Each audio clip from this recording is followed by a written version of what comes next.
Bloomberg News.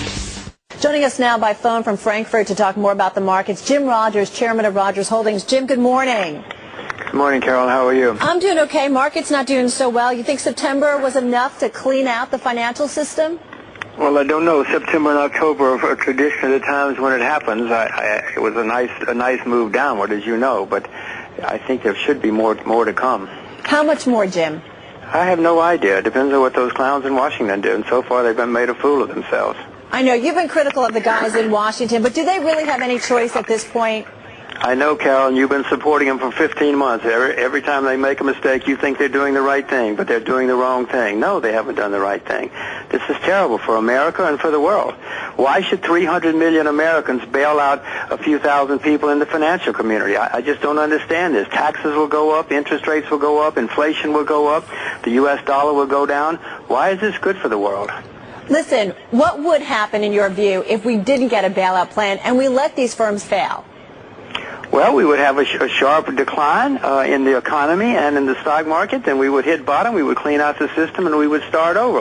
You know, as you may remember, the Russians had the same thing in 1998. They had a very sharp decline, a horrible economy for a year, and they've been the strongest economy, one of the strongest in the economy in the world for the last 7 or 8 years. The South Koreans did the same thing. I mean, and if you look back at the Japanese, who in 1990 said, we're going to do it the other way, we're not going to let people bail out.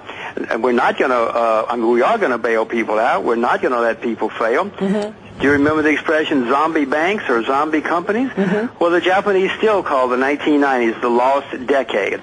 In the 1970s, America did the same thing, and for a whole decade, we had horrible inflation, horrible taxes, high interest rates, a terrible economy. America's doing exactly the same thing, which did not work in the 1970s, which did not work in the 1990s. They're not doing what has worked before with Russia, South Korea, many other countries. I mean, these clowns in Washington, Carol, and you too, cannot tell me a single case where bailing people out and propping up companies has led to good things. Then why, you can only cite good. Jim, why aren't we doing this then? Why aren't we letting the companies fail? Why are we doing it? Because people get on the phone, the heads of people like Morgan Stanley or Goldman Sachs get on the phone to Paulson. He takes their calls. They say, help us, help us, help us. And Bernanke, who doesn't know anything, takes the calls too. And so all of a sudden, we're all running around with like chickens with our heads cut off and saying, we got to do something, we've got to do something. We don't have to do anything. Why should Congress get involved with this at all? Jim, you talk about the need to clean out the system, allowing institutions to fail instead of putting the cost of the bailout on 300 million taxpayers. What about the cost of letting these institutions fail? Obviously, banks go down. That costs tens or hundreds of thousands of jobs. Lack of credit is going to cause other companies severe problems, cause contraction in employment there. How exactly is that scenario better than the alternative? Wait a minute. We have had investment banks have been failing for hundreds of years.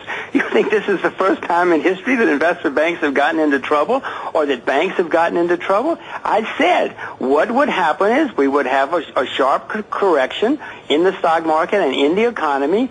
We would hit bottom, we would clean out the system, and we would start over. Why should all the people out there in America who've been saving their money, paying their mortgage, suddenly have to take on huge debts caused by some people they don't even know, just so some guys on Wall Street can continue to have their Maseratis? Hey, so Jim, would a better plan be giving a bunch of money to those homeowners who are having trouble making their mortgage payments? Well, that would certainly be better than what they're doing now. I wouldn't do any of it. As I said, I would do what the Russians did and the South Koreans did and many other countries in history have done. When they get into problems, the people who cause the problems suffer, and then they start over. There's a sharp correction, and they start over. And by the way, Carol, and both of them, why are we taking advice from the people like Bernanke and Paulson who've sworn to us for 2 years there's no problem? Bernanke, under oath, has sworn to us repeatedly there's no problem, everything is fine. Paulson as well. And that guy who's at the New York Fed, he's a real danger. He doesn't know anything.